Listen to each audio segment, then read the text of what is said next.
જય માં મેલડી, જય માં જોગણી. મેં ક્યારેય વિડીયો નથી બનાવ્યો, ફર્સ્ટ ટાઈમ બનાવું છું. પણ એટલા માટે બનાવું છું કે મારા સમાજના રાવળદેવ સમાજના દીકરાને 13 વર્ષના દીકરાને જો માર્યો હોય અને જો અમે રાવળ થઈને ચૂપ બેસી રહીશું તો આને ન્યાય નહીં મળે.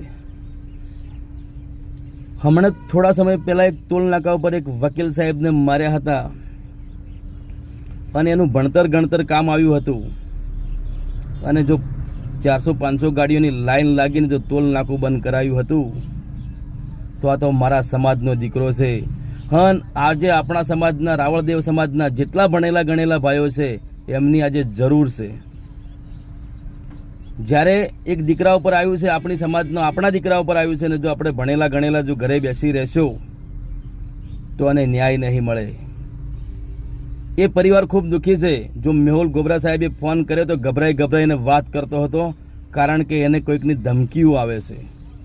માટે કહું છું, આપણા સમાજને કહું છું, મારી રાવળદેવ સમાજને કહું છું કે સાથે મળી અને આ દીકરાને ન્યાય અપાવો, જેથી કરીને ભવિષ્યમાં ક્યારેય બીજા દીકરાને આવી ઘટના ન બને.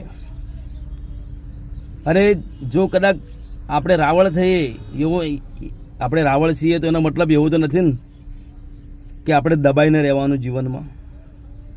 આપણને બધા દબાઈને જ રાખશે.